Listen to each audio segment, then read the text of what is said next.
আসসালামু আলাইকুম। সবাইকে আমন্ত্রণ জানাচ্ছি চালতালানি রেসিপি দেখার জন্য। এটা আমাদের দেশে চালতালানি বলে। আপনারা হলুদ ফ্রাইড রাইস অথবা ডাল ছাড়া খিচুড়িও বলতে পারেন। তো চলুন দেখে নিন এর পুরো প্রস্তুত প্রণালী।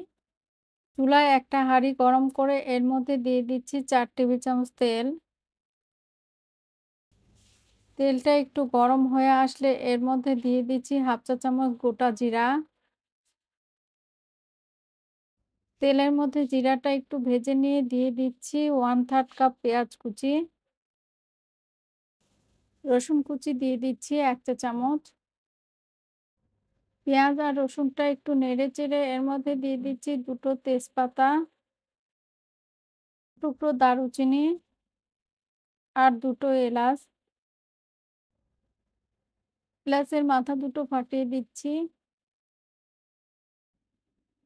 এবার নেড়ে-চেড়ে ব্রাউন কালার করে ভেজে নিচ্ছি। পেঁয়াজটা যখন ব্রাউন কালার হয়ে এসেছে তখন এর মধ্যে দিয়ে দিচ্ছি ১/২ চা চামচ হলুদ গুঁড়ো। হলুদটা একটু নেড়ে মিশিয়ে নিয়ে এর মধ্যে দিয়ে দিচ্ছি আগে থেকে ধুয়ে রাখা ২ কাপ পোলার চাল। চালটা দেওয়ার পর মসলার সাথে খুব ভালোভাবে ভেজে নিচ্ছি। কিছুক্ষণ ভেজে নেওয়ার পর এর মধ্যে পানি দিয়ে দিচ্ছি। আমি পানি দিয়েছি ৪ কাপ চালের ডাবল। আপনারা যদি ২ কাপের চেয়ে বেশি পরিমাণে রান্না করেন তাহলে পানিটা অবশ্যই কম দিবেন। নইলে নরম হয়ে যাবে। চালের সাথে পানিটা খুব ভালোভাবে নেড়ে মিশিয়ে নিয়ে ঢেকে দিচ্ছি, অপেক্ষা করব এটা ফুটে ওঠা পর্যন্ত।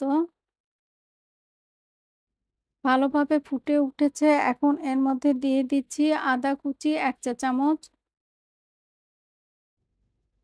কাঁচামরিচ ফালি দিচ্ছি ২ টি আর লবণ দিয়ে দিচ্ছি ১.৫ চা চামচ। ভাবে নেড়ে ঢেকে দিচ্ছি, অপেক্ষা করব পানিটা শুকিয়ে আসা পর্যন্ত। পানিটা খুব ভালোভাবে শুকিয়ে গিয়েছে।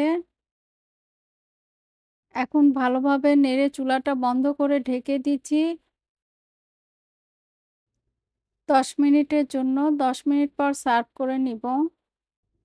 ব্যাস হয়ে গিয়েছে নওগাঁর ঐতিহ্যবাহী খাবার চালতালানি। এটা আমরা বেশিরভাগ সকালবেলা খেয়ে থাকি। সবাই ভালো থাকবেন। আজ এই পর্যন্তই। আল্লাহ হাফেজ।